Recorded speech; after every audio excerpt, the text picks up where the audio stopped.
No améis al mundo. Un tema bien confrontador. Yo mismo, preparando la predicación, le pedí al Señor en oración: Señor, confronta mi vida y ayúdame a ver mi pecado, preparando este tema. Y le puedo asegurar, hermano, que el Señor en su gracia contestó mi oración. Y qué bueno, porque el consejo de Dios para sus hijos no es para destrucción, sino para guiarnos en arrepentimiento. Amén. Y eso yo espero que hoy Dios haga con cada uno de nosotros. Que nos guíe en arrepentimiento. Amén. Hoy vamos a celebrar Santa Cena y yo creo que también es un momento propicio para ir a la cruz, a ver a Cristo y entender por qué una y otra vez hay que ir a esa cruz y poner nuestra esperanza en el caballero de la cruz. Así que vamos a orar y pidamos el favor de Dios. Padre, te alabamos. Una vez más agradecemos que tú nos permites estar aquí delante de este púlpito y delante de tus hijos. Te ruego, Dios, que tú nos uses, que tú prepares el entendimiento, que tú nos ayudes, que tú, oh Dios, perdones todos nuestros pecados. Mira que hoy vamos a compartir este tema.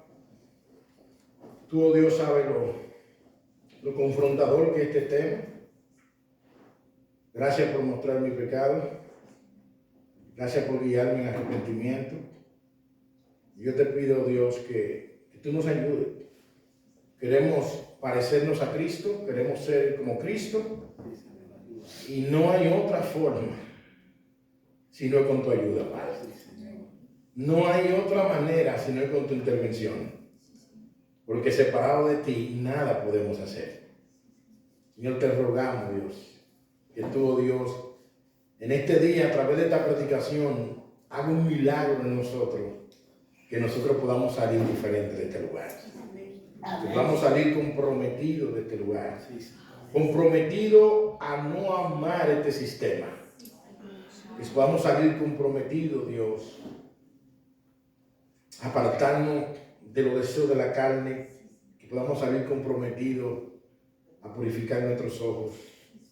Que podamos salir comprometidos, Dios, de este lugar, a entender que esta vida es vana, es temporal y pasajera. Sí, Señor, ayúdanos a estar comprometidos contigo, Padre. Una vez más te ruego que lo hagas, porque sin ti nada podemos hacer. Ten piedad de nosotros, Dios. Mira que hoy también vamos a celebrar Santa Cena. Permite, oh Dios, que podamos discernir tu cuerpo, que podamos discernir este vino que simboliza tu sangre, derramada por causa de nuestra culpa. Dios mío, si tú quieres salvar hoy, solo tú puedes salvar. Amén. Ponemos el corazón de los amigos en tus manos. Sí, obra, Dios, de una manera especial. Y prepáranos, Dios, para esta invitación que tú nos haces, que no somos dignos, pero por medio de Cristo podemos venir a ti. Un favor que te pido en Cristo Jesús. Amén. Bien. Vamos a ponernos sobre nuestros pies para estar leyendo el texto bíblico. Primera de Juan, capítulo 2, versículo 15 al 17. Primera de Juan, capítulo 2, versículo 15 al 17. Primera de Juan está casi terminando la Biblia. Primera de Juan está antes de Segunda de Juan. Está casi terminando la Biblia. Amén. Así que vamos al texto bíblico y vamos a considerar lo que dice la palabra de Dios. Dice: no améis al mundo ni las cosas que están en el mundo. Si alguno ama al mundo, el amor del Padre no está en él. Porque todo lo que hay en el mundo, los deseos de la carne, los deseos de los ojos y la vanagloria de la vida, no proviene del Padre, sino del mundo. Y el mundo pasa y sus deseos, pero el que hace la voluntad de Dios permanece para siempre. Pueden sentar.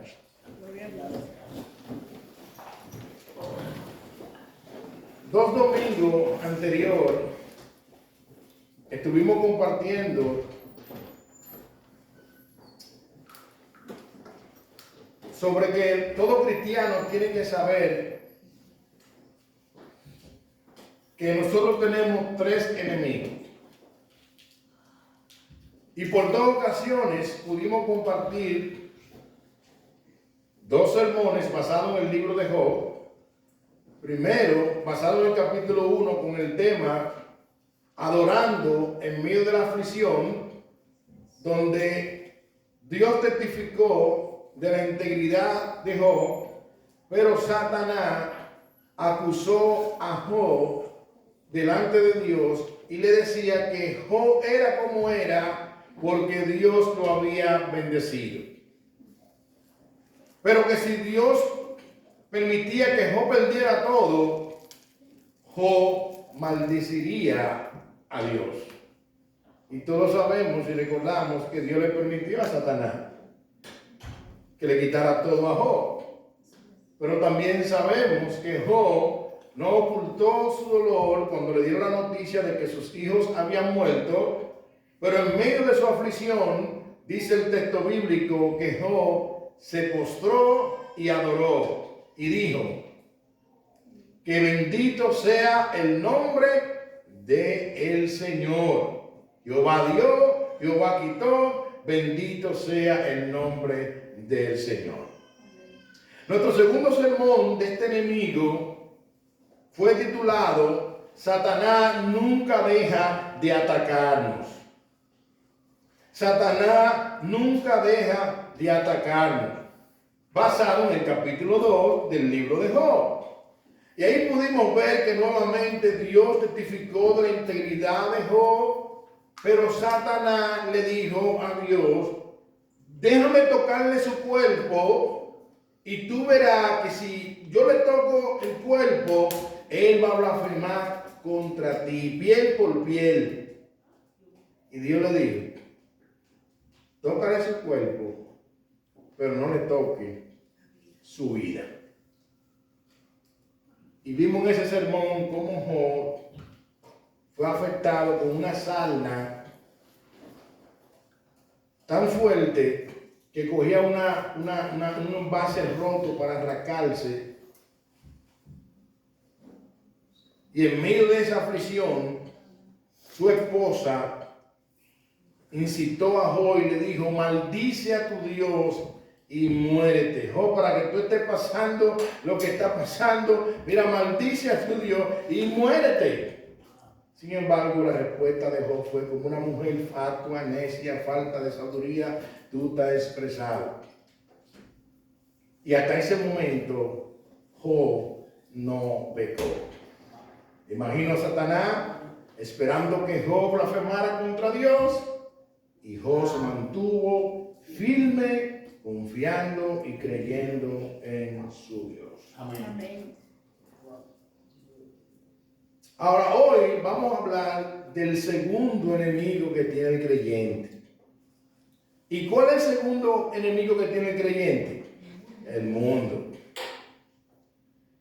El apóstol Juan, en su primera carta, él escribe a una audiencia donde había muchas malas enseñanzas y había un movimiento gnóstico que se estaba infiltrando en la iglesia, que decía que Jesucristo no había venido en carne, que era una apariencia del Cristo que estaba en la cruz. Y es por eso que en el capítulo 1 él empieza diciendo, lo que han visto mis ojos, lo que han palpado mis manos, ese es el mismo Jesús, porque yo caminé con él, yo anduve con él. Esta filosofía gnóstica decía que el cuerpo era malo, que la materia era mala y que era imposible que un Dios tan santo podría encarnarse en un ser humano. Pero Juan refuta eso y Juan dice, el mismo Cristo que se clavó en la cruz es el que yo caminé, el que yo comí con él, yo anduve con él, y todos sabemos que Cristo fue verdadero Dios y verdadero hombre. Amén. Ahora, Juan, cuando tú lees la primera carta de Juan, en el capítulo 2, versículo 9, el apóstol Juan nos dice, y permítame leerlo, dice, el que dice que está en luz y aborrece a su hermano está todavía en tiniebla. El que ama a su hermano, verso 10, permanece en luz y en él no hay tropiezo. Dice el 11, por el que aborrece a su hermano está en tiniebla y anda en tiniebla y no sabe dónde va, porque la tiniebla le han cegado los ojos. Dice el 12, os escribo a vosotros, hijos, porque vuestros pecados han sido perdonados por su nombre. Nosotros sabemos que nuestros pecados han sido perdonados por el sacrificio de Cristo, pero el apóstol Juan dice que si alguno ha pecado, ¿qué tiene? Abogado tenemos a Jesucristo el justo. Ahora Juan, cuando tú lees su primera carta, Juan como que no da como una área gris. Juan dice, o si tú eres esto, entonces tienes que hacer esto. Si alguno dice que tiene comunión con él, pues debe de andar como él anduvo. Y de verdad que Primera de Juan es una carta bien confrontadora, pero al mismo tiempo la idea de la carta es guiarnos a arrepentimiento. Es guiarnos a arrepentimiento. Entonces, Juan nos va a hablar en esta epístola, en este texto que leímos, sobre nuestro segundo enemigo. Y yo quisiera considerar varios puntos en esta preciosa tarde. Primer punto, un mandato. Juan nos da a nosotros un mandato en el versículo 15. No una opción, un mandato. Vuelvo y repito, Juan no nos da una opción de que yo quiero, que a mí me parece. No. Él nos da un mandato. ¿Y qué mandato nos da Juan? Versículo 15 dice, no améis al mundo, ni las cosas que están en el mundo. Si alguno ama al mundo, el amor del Padre no está en él. Fíjense que le hice la introducción de algunos versículos del capítulo 2, donde Juan dice, si tú dices que ama a Dios, pero aborrece a tu hermano, tú eres mentiroso. Porque como tú dices que ama a Dios que no lo ha visto y aborrece a tu hermano que lo ve. Si tú dices que tiene comunión con él, debe de andar como él anduvo. Y aquí él lo dice, no me al mundo, ni las cosas que están en el mundo. Si alguno ama al mundo, el amor del Padre no es tener. Wow. Ahora yo quisiera resaltar varios detalles sobre este punto. La palabra mundo tiene varias connotaciones para que nosotros podamos entender a qué mundo se está refiriendo Juan. Es bueno que nosotros resaltemos eso. Por ejemplo, la palabra mundo viene de la palabra griega cosmo, que en diferentes pasajes es usada para referirse al mundo de lo creado. Pero si observamos el pasaje o el versículo que nosotros leímos, Juan no nos puede estar mandando a que nosotros no amemos la creación de nuestro Dios. ¿Por qué? Porque si nosotros vamos al Génesis capítulo 1 y capítulo 2, cuando Dios terminó de crear todas las cosas, la Biblia dice, y cito, que todo lo que Dios creó fue bueno y en gran manera. Entonces, si todo lo que Dios creó fue bueno y en gran manera, Juan no nos puede estar hablando del mundo de lo creado, porque todo lo que Dios creó fue bueno y en gran manera. Pero también la palabra mundo es usada para referirse a la humanidad caída. Pero igual, Juan no nos puede estar mandando a que no amemos a nuestro prójimo, porque en el Evangelio de Juan, capítulo 3, versículo 16, Juan mismo escribiendo dice, porque de tal manera amó Dios al mundo que ha dado a su Hijo unigénito para que todo aquel que en él cree no se pierda, mas tenga vida eterna. Entonces Juan no nos puede estar hablando de que no amemos la creación, pero tampoco Juan no nos puede estar hablando de que no amemos a los seres humanos, de que no amemos a nuestro prójimo. La pregunta sería, ¿de qué mundo entonces nos está hablando Juan? ¿A qué que nos está llamando este mandato?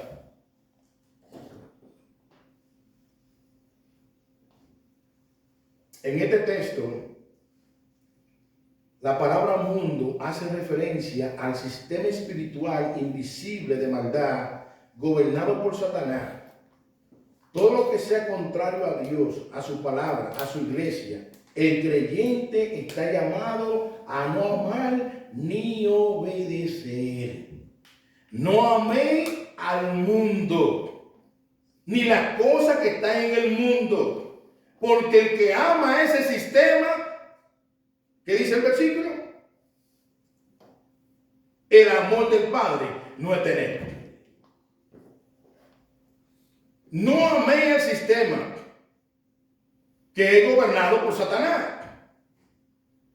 ni las cosas que están en ese sistema, porque el que ama ese sistema, el amor del Padre no está en él. El amor del Padre no está en él.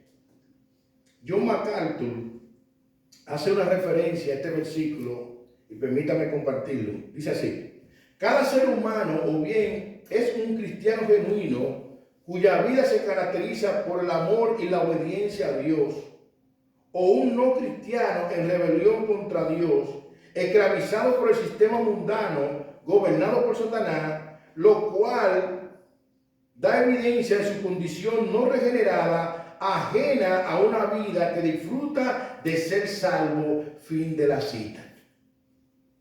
Si un ser humano ama el sistema del mundo, es una evidencia de que ese ser humano no conoce a Dios. Aunque mencione a Dios, no conoce a Dios. Henry Mahan comenta, y cito: si los afectos e intereses de un hombre están puestos en el sistema del mundo, es claramente evidente que no tiene el amor de Dios en él. Fin de la cita.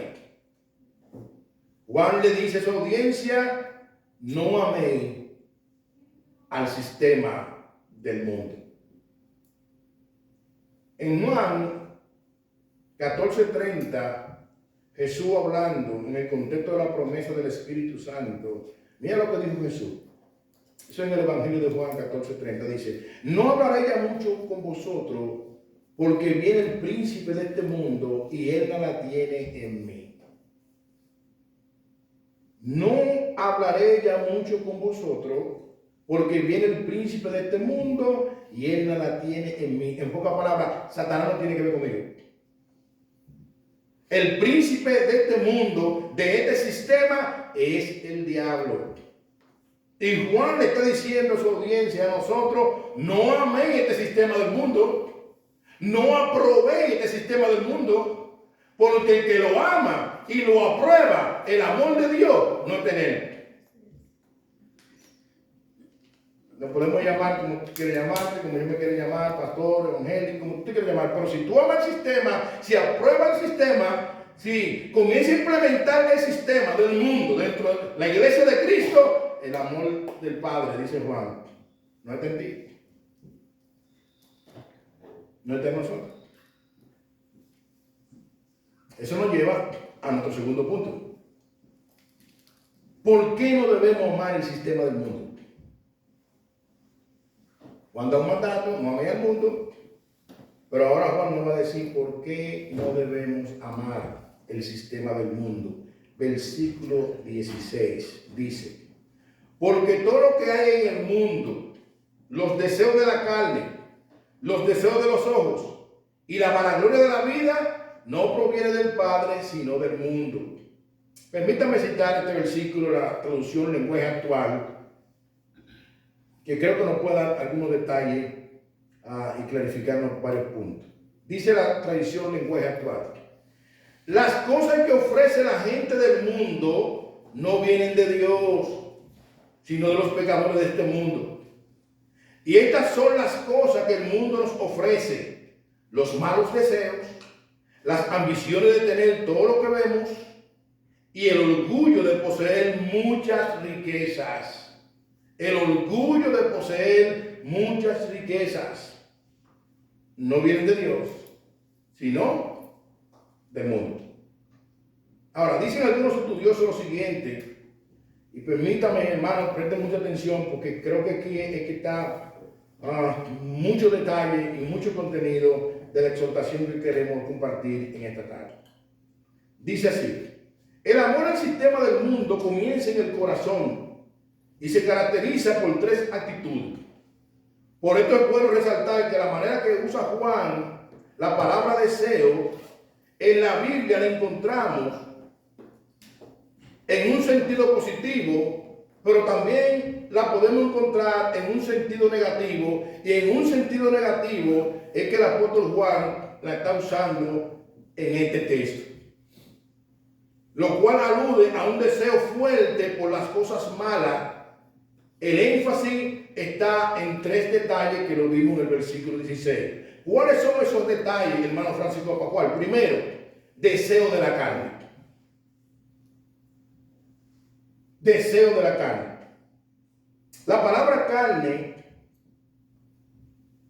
Juan lo está usando aquí para aludir a la naturaleza pecaminosa del hombre, que en su rebeldía se opone a Dios, y Satanás utiliza el sistema de maldad del mundo para incitar la carne. Y Juan dice el por qué nosotros no debemos de amar al mundo. ¿Por qué? Porque todo lo que hay en el mundo, los deseos de la carne, los deseos de los ojos y la vanagloria de la vida, no provienen del Padre, sino del sistema.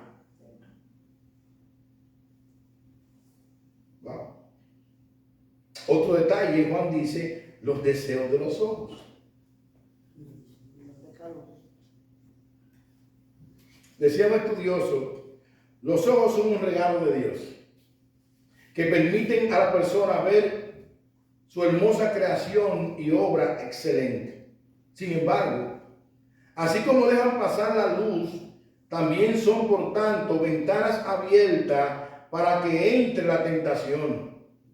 En consecuencia, el pecado pervierte el uso de los ojos y sumerge al individuo en insatisfacción, codicia e idolatría. Fin de la cita.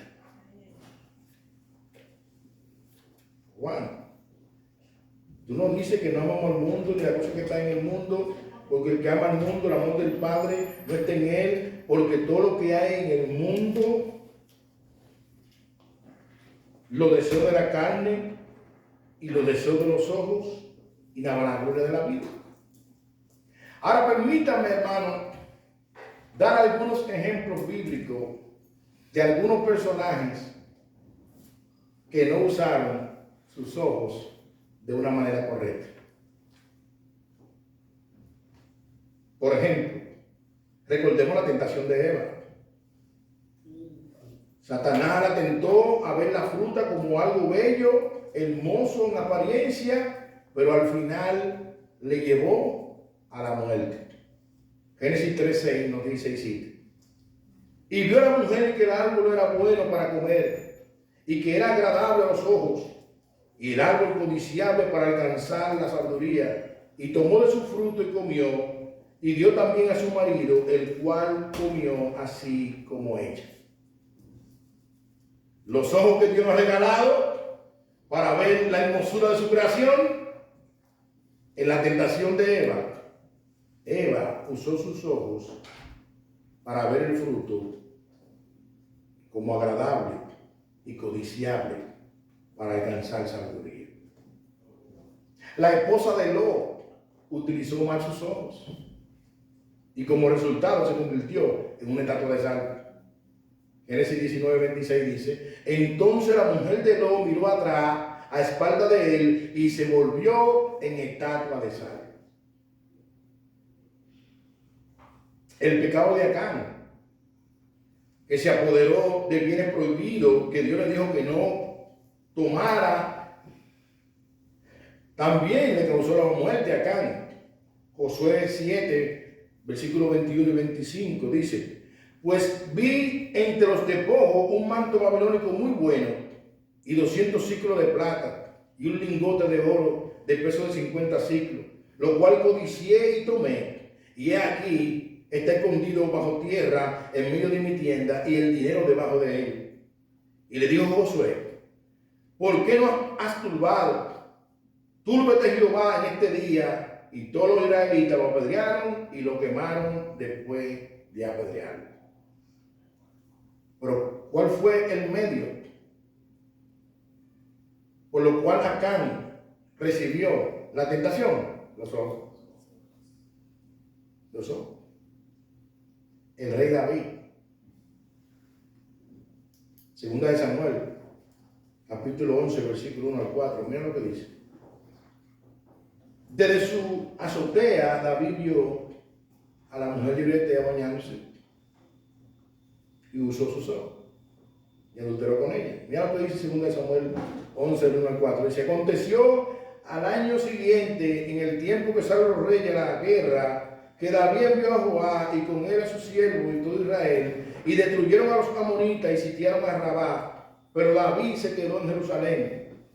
Y sucedió un día, al caer la tarde, que se levantó David en su lecho y se paseaba sobre el terrado de la casa real, y vio desde el terrado a una mujer que se estaba bañando, la cual era hermosa. Envió David a preguntar por aquella mujer, y le dijeron: aquella mujer es Betsabé, hija de Elián, mujer de Urías Eteo. Y envió David mensajero y la tomó y vino a él y durmió con ella. Luego ella se purificó de su inmundicia y se volvió a su casa. Si nosotros vemos en cada uno de los ejemplos que yo estoy poniendo, encontramos la palabra y vi o vio. Y Juan dice que nosotros debemos apartarnos de los deseos de la carne, pero también debemos apartarnos de los deseos de los ojos. Ahora, debido a tales consecuencias potenciales, de gran manera cada creyente debe de procurar, con la ayuda de Dios, de cuidar sus ojos. De cuidar sus ojos. Mira lo que dice Job, capítulo 31, versículo 1. Dice Job hablando: hice pacto con mis ojos. ¿Cómo pues había yo de mirar a una virgen? Wow.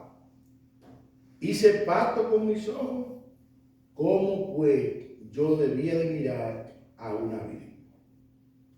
Jesús hablando, haciendo una exageración allí en Mateo capítulo 5, versículo 27 al 29, en el sermón de la bienaventuranza. Mira lo que dice Jesús hablando. Dice y cito: oíste que fue dicho, no cometer adulterio.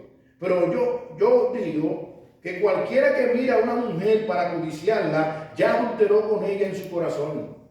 Por tanto, si tu ojo derecho te da ocasión de caer, sácalo y échalo de ti, pues mejor te es que se pierda uno de tus miembros y no que todo tu cuerpo sea echado al infierno. Wow. Wow.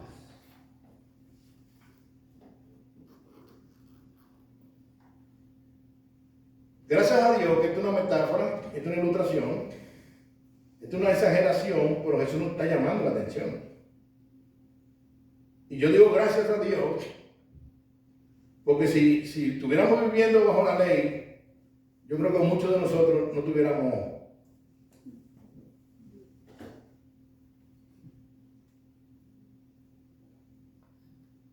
Sin embargo, Jesús está exagerando, pero llamando nuestra atención. Hice pacto con mis ojos, dice Job, para mirar a una virgen de la manera adecuada que tú y yo debemos de mirar. Juan, en el capítulo 2, versículo 16, nos dice: Porque todo lo que hay en el mundo, los deseos de la carne, los deseos de los ojos y la vanagloria de la vida, no proviene del Padre, sino del mundo. Sino del mundo. Otro detalle que Juan nos dice y nos habla de la vanagloria de la vida, no proviene del Padre, sino del mundo.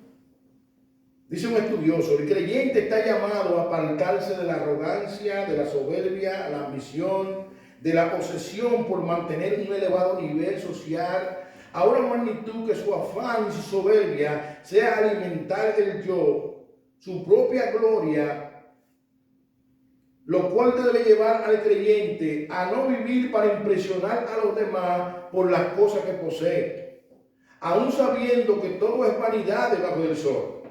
Los creyentes debemos entender que así como el diablo se opone a Cristo, la carne antagónica al Espíritu, el sistema del mundo es contrario a los propósitos del Padre. Fin de la cita.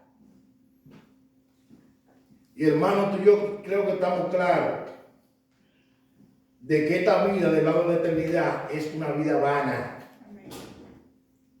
Es una vida vana.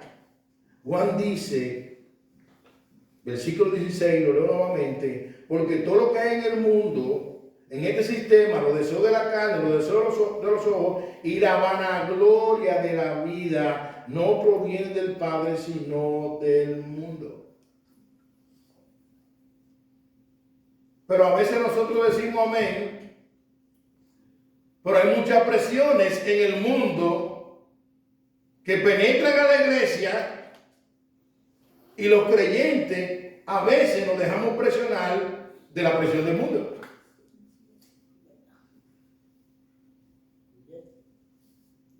De la presión del mundo.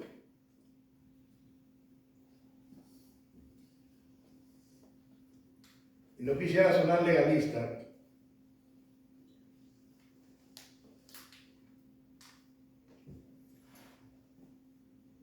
Pero por más que un ser humano se jale y se jale y se jale, no vamos a morir.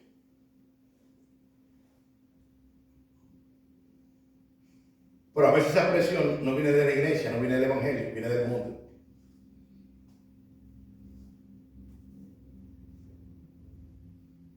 Y Juan dice que esta vida es vana. Esta vida es vana. Algo vano es algo que no tiene ni sentido ni propósito. Pero a veces hay presiones del mundo que entran a la iglesia y muchos cristianos lo abrazan. Pero no se hace la pregunta, ¿a eso me ha llamado Cristo? ¿Es el llamado de la iglesia? Esa debería ser mi preocupación. ¿Quién te está exigiendo eso? ¿Cristo o el mundo?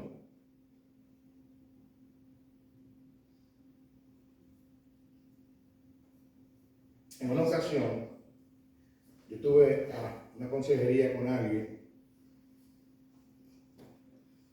hace muchos años de eso, y se me acercó y me estaba justificando que quería hacerse algo en su cuerpo, y me estaba justificando que quería hacerse eso para llamar la atención de su esposa.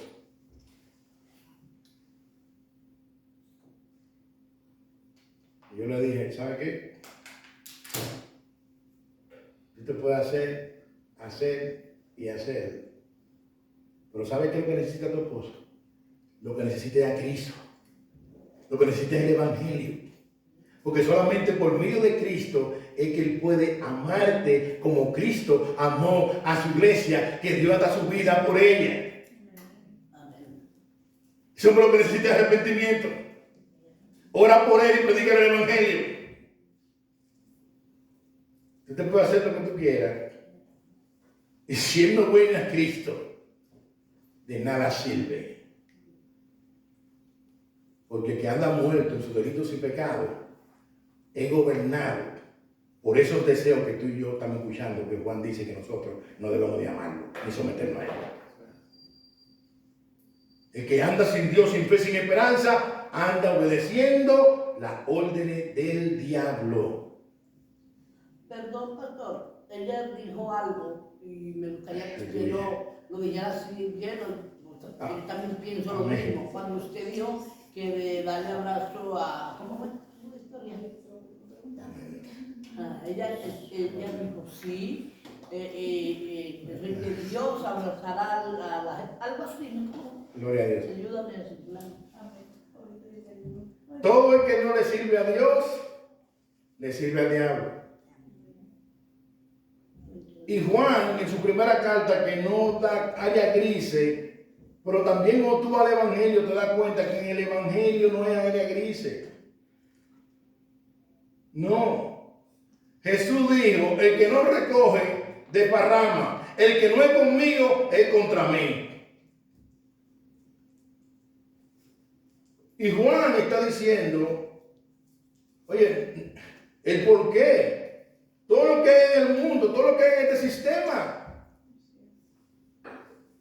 los deseos de la carne no vienen de Dios.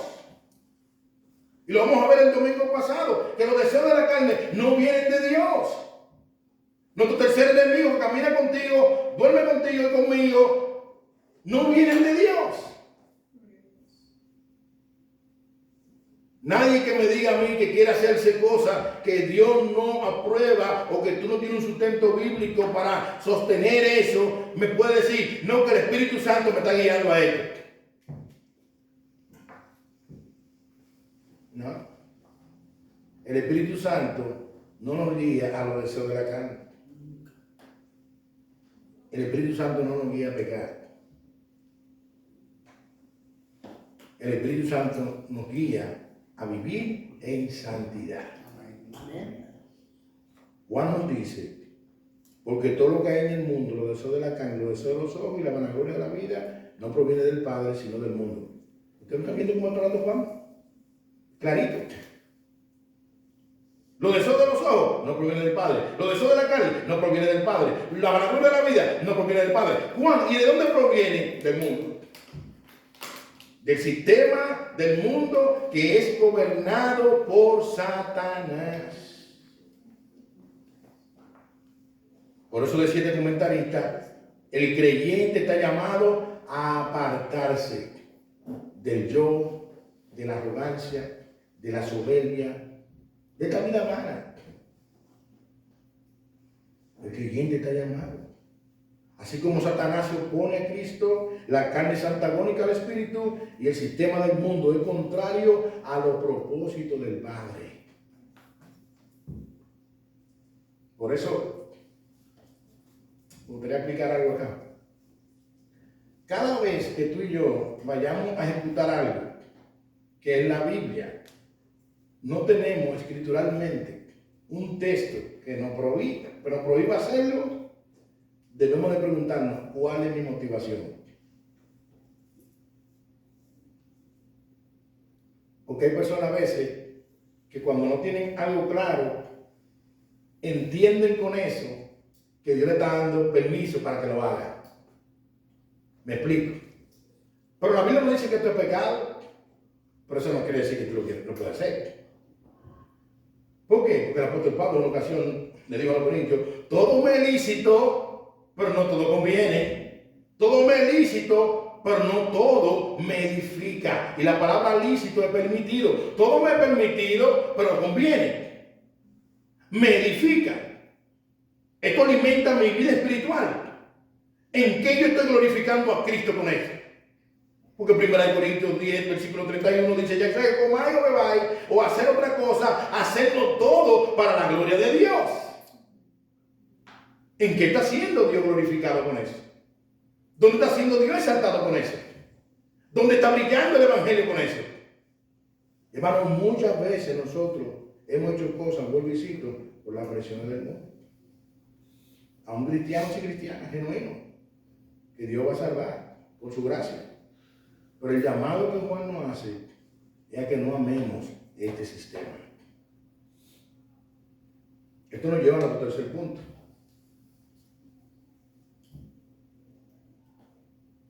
Todo el sistema del mundo es temporal pero lo de Dios es eterno.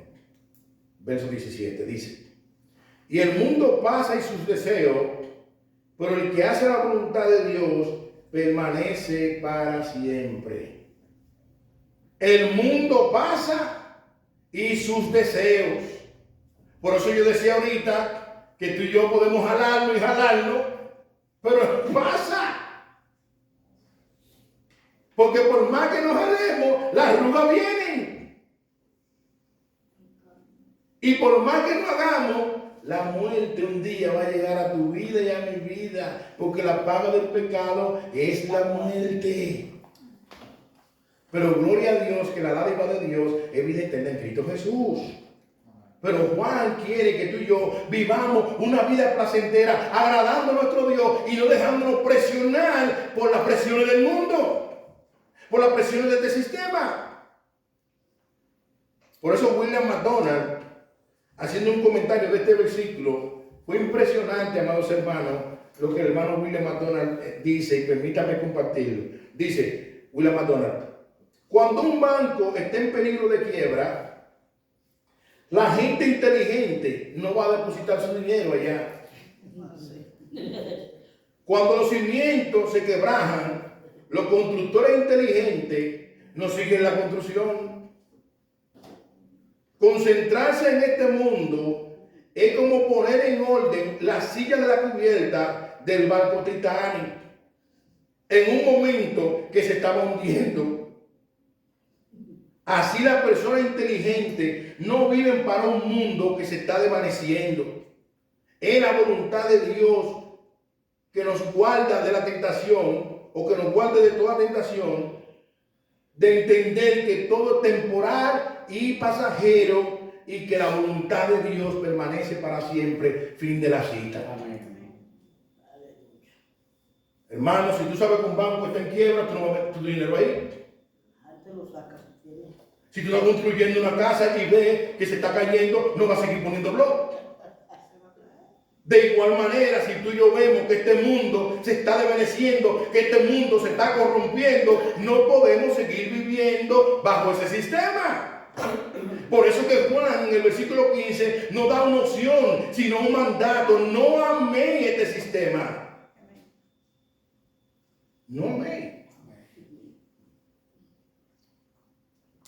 Henry Mahan comenta, y cito: nada hay en este mundo o relacionado con él que no sea temporal y finalmente pase. Pero aquellos que están en Dios, que buscan su reino y su justicia, permanecerán para siempre. Nuestro hogar celestial nunca se va a deteriorar. Nuestro nuevo cuerpo nunca envejecerá. La gloria de Cristo nunca se marchitará. Y estaremos por siempre satisfechos con el cuerpo semejante al de Cristo. Fin de la cita. Hermano, ¿sabe qué? Por eso no es aquí. Eso no es aquí. El hombre que nace, crece, se reproduce.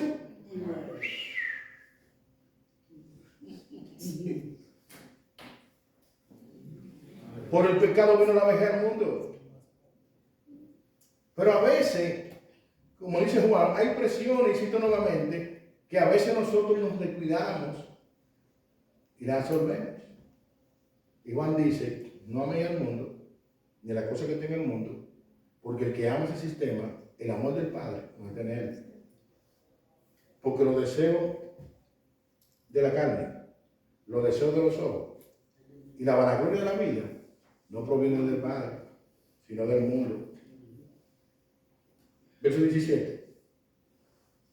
Cito: y el mundo pasa y sus deseos, pero el que hace la voluntad de Dios permanece para siempre. ¿Usted está mirando el juego de palabras? ¿Cómo Juan concluye en cada versículo? Hermano, todo el sistema de maldad que es contrario a la palabra de Dios no pertenecen al Evangelio, pertenecen al diablo y a ese mundo. Ahora, pastor, ¿y cómo más yo puedo aplicar esto en mi vida? Porque nosotros estamos en el mundo. Pero la Biblia es enfática. Estamos en el mundo, pero no somos del mundo. Estamos viviendo en este sistema, pero nosotros no somos del sistema. Y es por eso que tenemos que preguntarnos, a la hora de ejecutar algo, ¿esto agrada a Dios? ¿Esto es lo que Dios llama a su iglesia? Recordemos, hermanos, que aunque nosotros le llamamos iglesia a estas cuatro paredes, la Biblia es enfática y nos enseña que la iglesia somos nosotros. Amén. Y que es nosotros que amamos al Espíritu Santo. Porque Él no habita en templo hecho de manos de hombres. No, 1 Corintios 6, 19 y 20 habla que nuestro cuerpo es el templo del Espíritu Santo. Y es por eso que tenemos que preguntarnos, como iglesia de Cristo, como representante de Cristo, lo que yo voy a ejecutar, ¿es un deseo de la carne? ¿Es algo vano de este mundo? ¿O es lo que me está mandando Dios a hacer?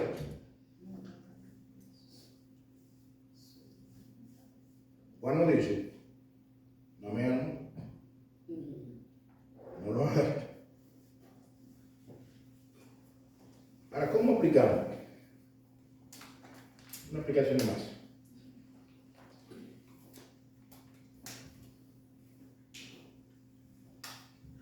Primera pregunta. Hacer amistad con el sistema del mundo nos guía a ser enemigos de Dios. Wow. Hacer amistad con el sistema del mundo nos guía, nos constituye enemigos de Dios. Basado en el versículo 15. ¿Cómo así, pastor? O míralo como lo dice Santiago.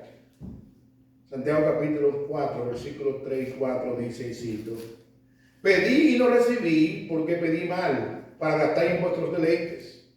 Oh alma adúltera, ¿no sabéis que la mitad del mundo es enemistad contra Dios? Cualquiera, pues, que quiera ser amigo del mundo, se constituye enemigo de Dios. Wow. Cualquiera pues que se constituye amigo del mundo, cualquiera pues que abraza cosas que contradice la Sagrada Escritura, aunque tenga el título de iglesia, es enemigo de Dios, dice Santiago. Cualquier iglesia que apruebe el matrimonio de un mismo sexo, aunque se llame iglesia, pero no la iglesia de Cristo. ¿Por qué? Porque varón y hembra lo creó Dios. Un hombre para una mujer y una mujer para un hombre. Sin embargo, tú ves hoy en día lugares que se llaman iglesia con una bandera adelante aprobando la agenda LGBT.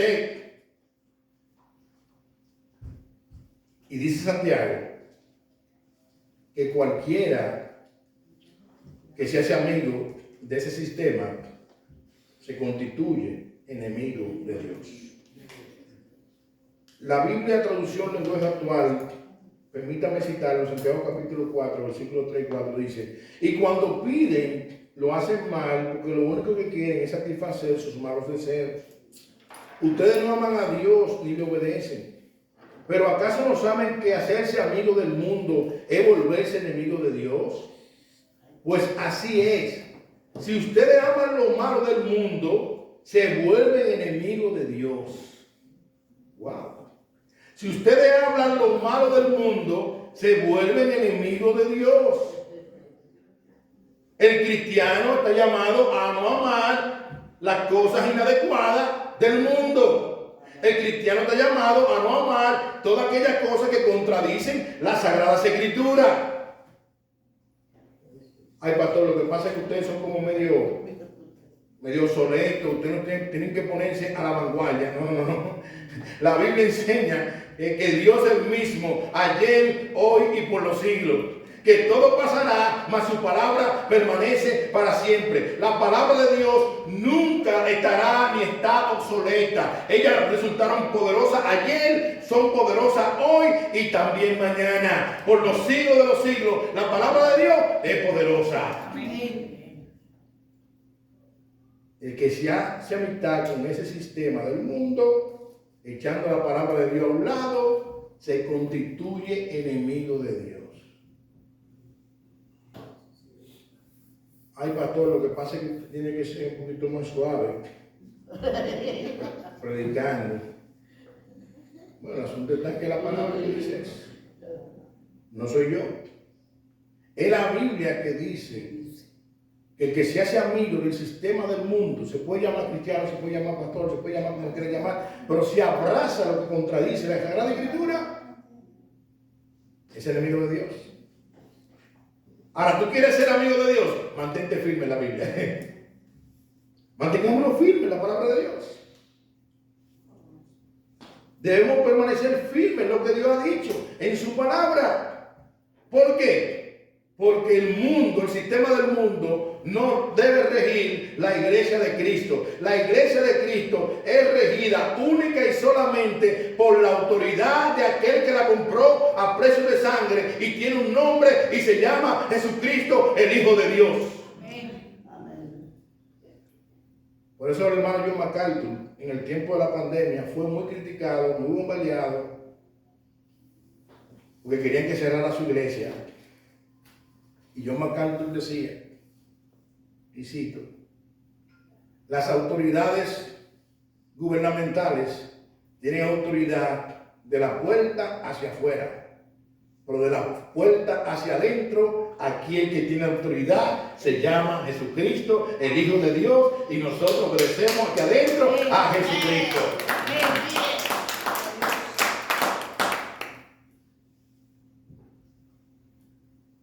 El que se hace amigo del mundo se constituye en enemigo de Dios.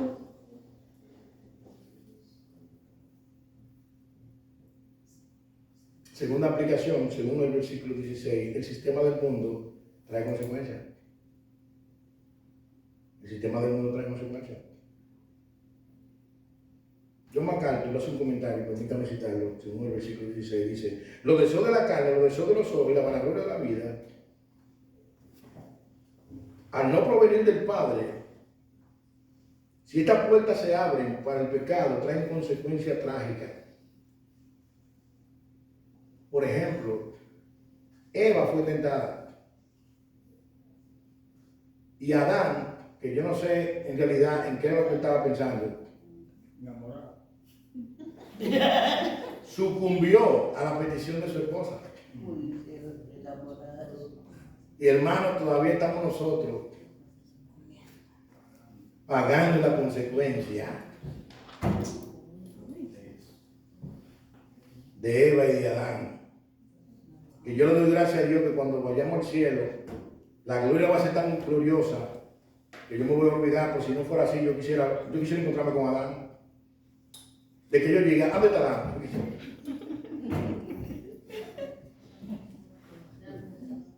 Hermano, el sistema del mundo trae consecuencias. Amigo que está aquí, anda sin Dios, sin fe y sin esperanza. Lo que le espera es perdición eterna. A la persona se le encuentra la muerte.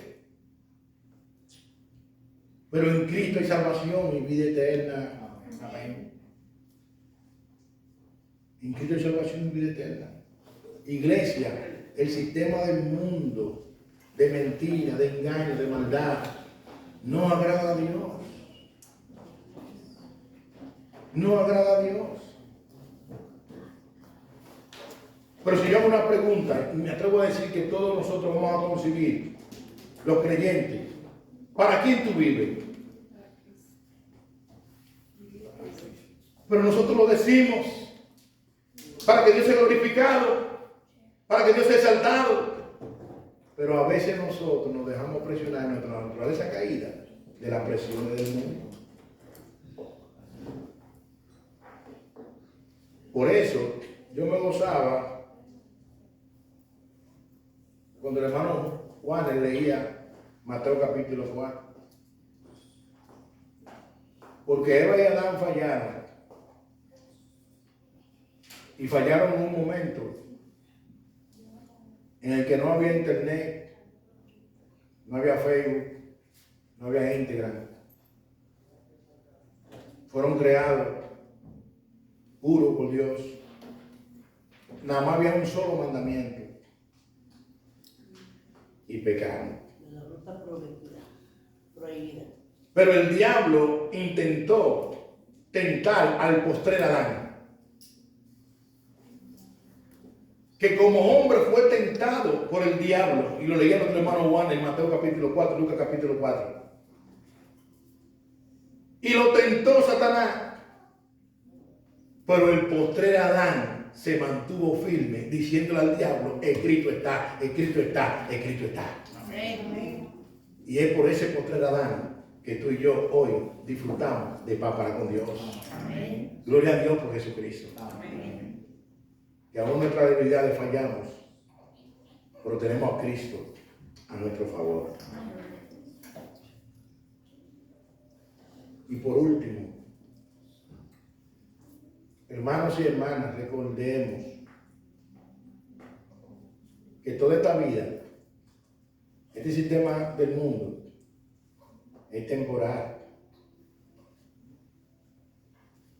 Pero lo que Dios da es eterno. ¿Sabías tú que a veces en nuestra condición caída nosotros nos turbamos por las cosas temporales?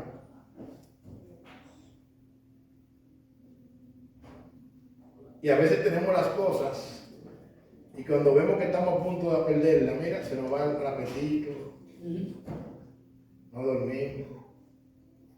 A veces cristianos caen en depresión. Pero iglesia, todo lo que tú y yo vemos con nuestros ojos es temporal y pasajero. Por eso Pablo, hablando a los colosenses, permítame citar este texto, Colosenses capítulo 3, Colosenses capítulo 3, versículo 1 al 4, Pablo dice lo siguiente a los colosenses: si pues habéis resucitado con Cristo, buscad las cosas de arriba, donde está Cristo, sentado a la diestra de Dios. Poned la mira en las cosas de arriba, no en la de la tierra, porque habéis muerto y vuestra vida está escondida con Cristo en Dios. Cuando Cristo, vuestra vida, se manifieste, entonces vosotros también seremos manifestados con Él en gloria. Poned la mira y la mente, ¿dónde? En las cosas de arriba. Vivamos por debajo del sol, pero con la mente por encima del sol. ¿Por qué? Porque Filipenses 3:20 nos enseña que nuestra ciudadanía no está aquí en esta tierra, está en los cielos. Y un ciudadano está llamado a andar bajo los parámetros de esa ciudad o de ese estado que él representa. Amén. Pablo me está diciendo que tú y yo tenemos que caminar en este mundo como ciudadanos del cielo. Amén.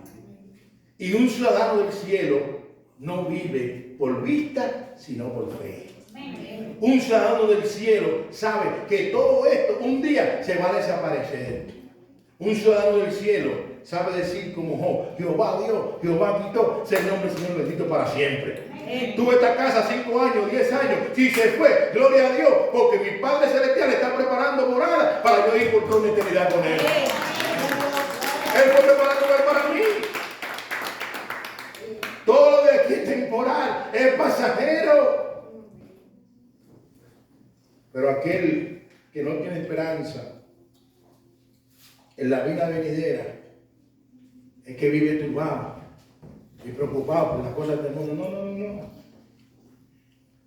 Jesús fue a preparar un lugar para que nosotros estemos con Él por toda una eternidad. El día que Cristo vuelva, todo lo que se ve, dice el apóstol Pedro en su segunda carta, será quemado.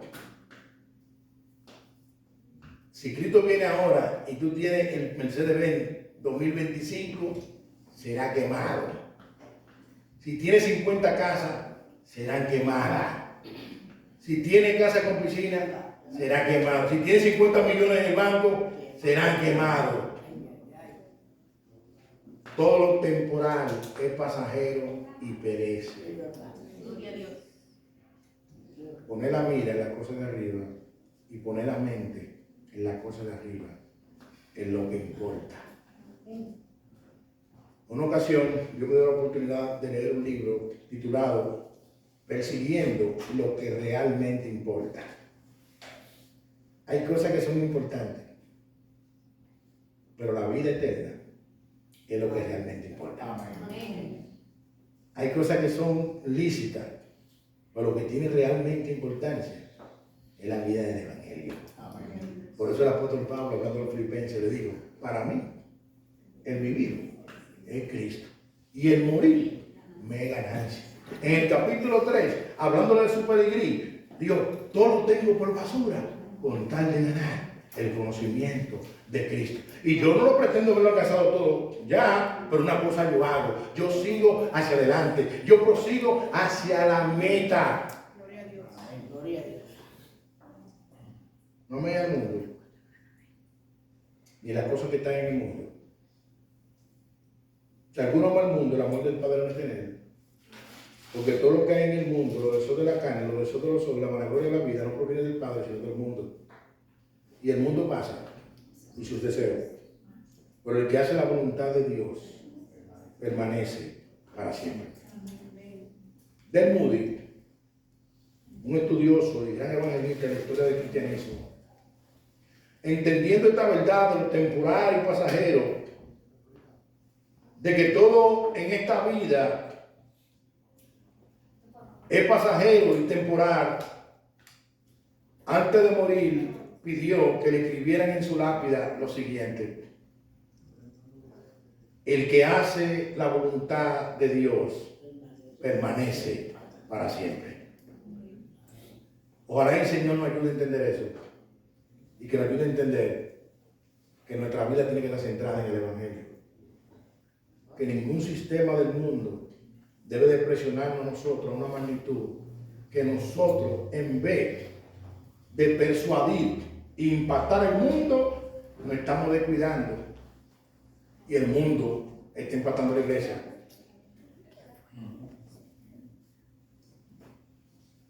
Nos estamos descuidando y el mundo está impactando la iglesia.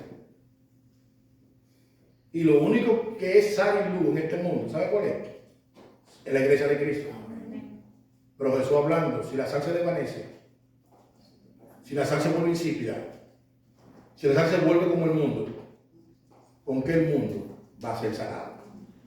Si nuestro lenguaje es igual que el del mundo, si nuestras actitudes es igual que el del mundo, si nuestras prioridades son las del mundo, entonces ¿cuál es la diferencia del Evangelio y el mundo?